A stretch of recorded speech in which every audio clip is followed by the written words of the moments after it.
तो जी हाँ guys, bridge course में एक बहुत बड़ा परिवर्तन हुआ है, उसके बारे में भी जानेंगे। साथ ही दोस्तों, स्टेट नोडल ऑफिसर के पास अगर आपका फॉर्म गया है तो वो आपका फॉर्म रिजेक्ट भी कर सकता है और विसंगति में आपको वापस भी कर सकता है, ताकि आप उसको दूर करके पुनः उनको भेज पाएँ।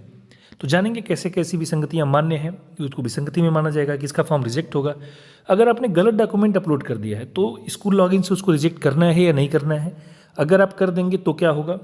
साथ ही डबल पेमेंट पर पेमेंट अपडेट अगर नहीं है, फेल दिखा रहा है, तो कैसे पैसे वापस आएंगे, और एक क्लिक में आप अपने फॉर्म की स्थिति कैसे जान सकते हैं। सबसे पहली बात है, तो क्या नोडल ऑफिसर आपका फॉर्म रिजेक्ट कर सकता है? तो जी हाँ, बिल्कुल कर सकता है। उसके पास दो ऑप्शन है, पहला है विसंगति का और दूसरा है रिजेक्ट का।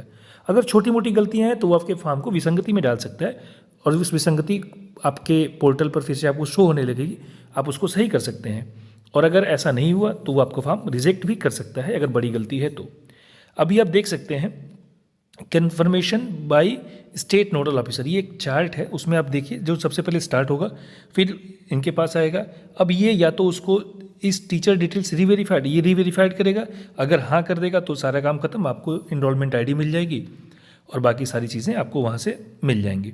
अगर उसने नो कर दिया तो फिर उसके पास दो ऑप्शन आएंगे, इज़ अप्लीकेशन रिजेक्टेड, अगर वो येस करता है तो आपका अप्लीकेशन खत्म हो जाएगा, उसके बाद आप कुछ नहीं कर सकते। पर यदि वो नो पर क्लिक करता है तो उसके बाद आपका जो एप्लीकेशन है वो फिर आगे चला जाएगा, आप फिर उसमें संशोधन करके उसको वापस भेज सकते हैं। यानी कि स्टेट नोडल ऑफिसर के पास दो ऑप्शन है, पहला है अपील और दूसरा है रीवेरीफाइड का। अगर वो अप्रूव कर देता है तो वहीं पर एसएमएस आपको आ जाएगा कन्फर्मेशन का कि आपका कन्फर्म हो चुका है, आप निश्चिंत रहें। और जो दूसरा ऑप्शन है जो उसके पास शो होने वाला है वो है विसंगति का, तो वो चाहे तो किसी भी चीज़ को विसंगति में डाल सकता है, तो ऐसे में आप अपनी विसंगति दूर करके पुनः उसको भेज सकते हैं। और दूसरा है फॉर्म को रिजेक्ट करने का। अब ये रिजेक्ट करने का ऑप्शन वो कितना यूज़ करेंगे ये तो आगे देखने की बात होगी, पर मेरा जो अनुमान है कि वो नगण्य न के बराबर इसका यूज़ करेंगे, क्योंकि अगर ज़्यादा फॉर्म रिजेक्ट हुए तो दिक्कत ज़्यादा होगी। एक ही मौका है और 25,000 लोगों ने फीस भरी है, तो 25,000 फीस कम नहीं होती है। ऐसे में मान के चलिए कि बहुत कम या यदा कदा ही फॉर्म रिजेक्ट होंगे। अब बात करते हैं गलती को कैसे संशोधित किया जा सकता है। तो इसके दो चीज़ें हैं, देखिए, जिसका पेमेंट हो चुका है वो कैसे सुधारेगा और जिसका पेमेंट नहीं हुआ है वो कैसे सुधारेगा। क्योंकि दोस्तों, अगर आपने पेमेंट कर दिया है तो आपके पास ऑप्शन कम होने वाले हैं। आइए जानते हैं, यदि आपने पेमेंट नहीं किया है तो सबसे आसान है, आप दूसरी ईमेल आईडी, दूसरे मोबाइल नंबर का प्रयोग करते हुए रजिस्ट्रेशन कर लीजिए। अब कुछ लोग कहेंगे सर रजिस्ट्रेशन तो कर रहे हैं लेकिन दे रहा है कि नाम और नेम ऑलरेडी एग्जिस्ट। ऐसे में आप अपनी माता के नाम से पहले मिसेज लगा सकते हैं या पिता के नाम से पहले मिस्टर लगाकर अगर रजिस्ट्रेशन करेंगे तो वो रजिस्ट्रेशन आसानी से हो जाएगा। क्योंकि जो वो दिखाता है ना, नेम ऑलरेडी एग्जिस्ट, तो वो तो आपके सेम नाम, डेट ऑफ बर्थ और सारी चीज़ों को लेता है। ऐसे में जब आप मिस्टर या मिसेज लगा देंगे तो वो डाटा कलेक्ट नहीं कर पाएगा और आराम से आपका रजिस्ट्रेशन हो जाएगा, और ये विसंगति भी नहीं है। अब दूसरी बात है, अगर पेमेंट हो चुका है, देखिए, अगर यदि आपने पेमेंट कर दिया है तब आपके पास दो विकल्प है कि फिर से आप फॉर्म भर लीजिए, फिर वही मिस्टर मिसेज लगा करके, पर वो बहुत महंगा है, आपको फिर से 25,000 की पेमेंट करनी पड़ेगी। और दूसरा है कि अगर छोटी मोटी गलती है, जैसे कि नाम में गलती, पिता माता के नाम में गलती, जेंडर की गलती है, एड्रेस की गलती है, ज्वाइनिंग डेट की गलती है, तो ये सब टाइप की गलती से जो विसंगति आई है इसमें आप संशोधन कर पाएंगे, वो आपको बिल्कुल मौका मिलेगा।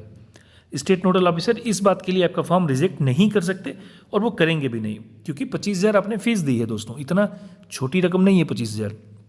तो मान के चलिए कि जो भी छोटी मोटी गलतियाँ हुई हैं उसमें किसी का फॉर्म रिजेक्ट नहीं होगा, हाँ, संशोधन का मौका मिलेगा।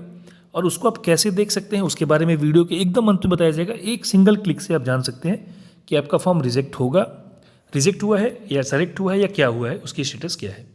अगर दोस्तों गलत डॉक्यूमेंट अपलोड हो गया तो क्या करें, इसमें भी दो चीज़ें हैं, एक स्कूल वेरिफिकेशन से पहले और अगर स्कूल वेरिफिकेशन हो चुका है तो सबसे पहले दोस्तों बात करते हैं कि यदि मान लीजिए कि स्कूल वेरिफिकेशन हो चुका है, ऐसे में आपने सारे डॉक्यूमेंट को सही मान लिया है, अब तो वो स्टेट नोडल ऑफिसर के ऊपर ही है कि वो इसको मतलब विसंगति दिखा के वापस भेजेगा या रिजेक्ट करेगा या अप्रूव करेगा, वो तीन चीज़ें वो कर सकता है।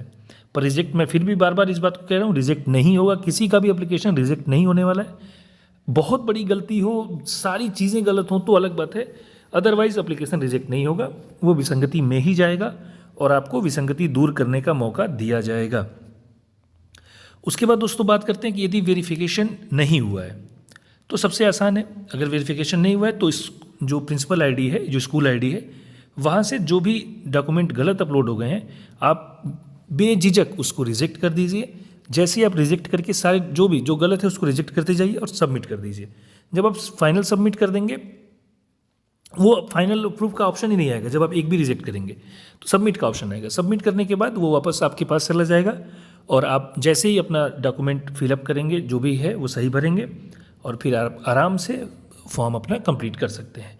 पहले डर था कि सर मान लीजिए अगर स्कूल वेरिफिकेशन स्तर से फॉर्म रिजेक्ट हो गया तो कहीं ऐसा तो नहीं कि हमारी जो फीस है वो भी नुकसान हो जाएगी, हमारा पूरा रजिस्ट्रेशन नुकसान हो जाएगा। तो अब उसका दोस्तों कन्फर्मेशन आ चुका है। NIOS ने अपनी साइट पर इस चीज़ को अपडेट कर दिया है कि किसके किसके पास क्या क्या ऑप्शन होने वाले हैं और वो किन ऑप्शंस को चुन सकते हैं। तो ऐसे में जब आप उस ऑप्शंस को देखेंगे तो आप क्लियर हो जाएंगे कि हाँ, कोई दिक्कत नहीं होने वाली है। आइए देखते हैं जो ऑप्शन है। अगर आप स्कूल लॉगिन करते हैं तो देखिए स्टार्ट होने के बाद ये उनके पास ऑप्शन जाएगा। अब वो या तो इस टीचर डिटेल्स वेरीफाइड, अगर उसको येस कर देंगे तो फिर मामला फाइनल हो गया। अगर वो नो करते हैं तो फिर उनके पास भी दो ऑप्शन है, इज एप्लीकेशन रिजेक्टेड। अगर वो येस कर देंगे तो मामला खत्म हो जाएगा, सारा एप्लीकेशन रिजेक्ट करने की बात हो रही है।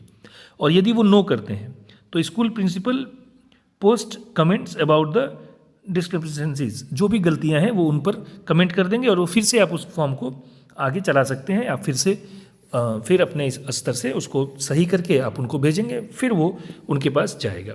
यानी इसमें भी देखिए दोस्तों, स्कूल वेरिफिकेशन में या तो अप्रूव करें या तो पूरा फॉर्म ही रिजेक्ट कर दें। तो अगर फॉर्म रिजेक्ट हुआ तो सारा फॉर्म खत्म हो गया। और डॉक्यूमेंट अगर रिजेक्ट कर दें, कोई एक डॉक्यूमेंट की ये गलत है या इस डॉक्यूमेंट सही नहीं है, तो उस पर क्या होगा कि आपके पास मौका मिलेगा। आप टीचर लॉगिन आईडी से इंटर करके आप जो भी डॉक्यूमेंट है उसको फिर से अपलोड करिए। वो पेंडिंग एक्शन में आपको शो होगा। अभी मैं दिखाऊंगा कहाँ पर वो एक्शन शो होगा, तो वहाँ से आप अपना संशोधन कर सकते हैं।